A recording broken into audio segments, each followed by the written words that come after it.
Hello बच्चों, let's see the question. Basically यहाँ पे फिगर दिया है, उसके हिसाब से पूछा which of the following statement is incorrect with respect to growth rate.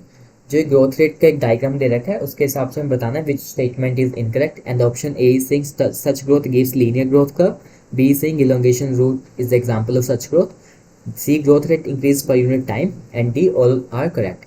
What would be the key concept here? So question ने बोला है कि which of the statement is incorrect with respect to this growth rate. तो हम किसके बारे में पढ़ेंगे? Growth rate. ग्रोथ रेट सबसे पहले बात करते हैं ग्रोथ रेट होता क्या है। ग्रोथ रेट इज बेसिकली कि कितनी ग्रोथ हुई है पर यूनिट टाइम में। So we can write it as increased growth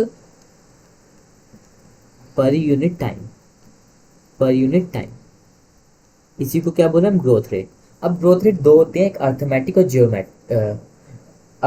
और जियोमेट्रिक। अब जो ये वाली ग्रोथ जो हमें डिपिक्ट करी है, इट इज व्हाट, ये है अर्थमेटिक ग्रोथ है। सो अब इसी के बारे में पढ़ेंगे, अर्थमेटिक ग्रोथ। अगर अर्थमेटिक ग्रोथ की बात करें, बेसिकली इसमें क्या होता है, एक सेल होता है डिवाइडिंग सेल, वो डिवाइड करके टू डॉटर सेल बनाएगा माइटोसिस से। अब उन दोनों डॉटर सेल में क्या फर्क होगा? जो एक डॉटर सेल होगा वो तो डिवाइड करेगा, आगे कंटिन्यू करेगा डिवीजन को, और एक क्या कर देगा? स्टॉप। जो डिवाइड करेगा उसको मेरिस्मेटिक सेल बोल देंगे, और जो डिवाइड नहीं करेगा उसको क्या बोलेंगे? Differentiative cell. So we can write it as from dividing cell, from dividing cell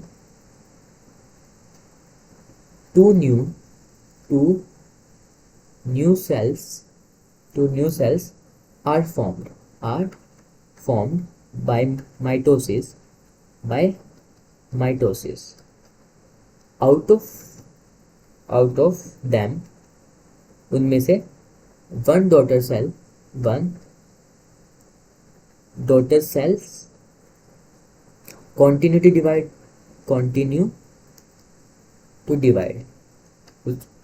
और दूसरा क्या हो जाएगा? वो बंद कर देगा। एंड while another डिफ्रेंशिएट, वो क्या करेगा? डिफ्रेंशिएट एंड और बिकम मैच्योर सेल। वो क्या बन जाएगा? Become mature cell. ये बेसिकली स्टॉप कर देगा डिवीजन को, स्टॉप डिवीजन। अब बात करें अर्थमेटिक ग्रोथ की, इसकी इक्वेशन क्या होती है? बेसिकली इस इक्वेशन को हम L0 प्लस RT से डिनोट करते हैं। वहाँ पे LT क्या है? Length at time T, length at time, किसी टाइम T पे। L0 है कि लेंथ होगी at time 0, length at time 0। और R क्या है? R हमारा ग्रोथ रेट को दिखाता है। R क्या? Growth rate. अगर इसका ग्राफ बनाए तो ग्राफ कैसे बनेगा?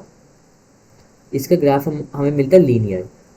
यहाँ पे हम टाइम लिख रहे हैं, तो यहाँ पे लिख रहे हैं हमारी प्लांट की height of plant Y axis पे। ये इधर इंक्रीज हो रहा है, टाइम इधर इंक्रीज हो रहा है, तो इसका ग्राफ कैसे मिलता है? लीनियर। अगर एग्जाम्पल की बात करें, एग्जाम्पल यहाँ पे आएगा शूट एंड रूट इलोंगेशन। दोनों क्या होती है? कांस्टेंट रेट्स होती हैं, इसलिए किसके अंदर आती है? अर्थमेटिक ग्रोथ के अंदर आती है। अब बात करेंगे ऑप्शंस की। पहला ऑप्शन बोला such growth gives linear growth curve, ये अर्थमेटिक है, तो ये क्या बोल रहे हैं? हमें लीनियर कर्व देगी, बिल्कुल सही है। Elongation of root example of such growth, elongation of root और शूट दोनों ही है एग्जाम्पल, ये भी सही है।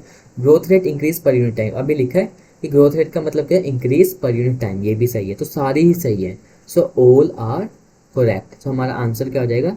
सो the answer is D, that is all are correct. Hope you understood that. Best of luck.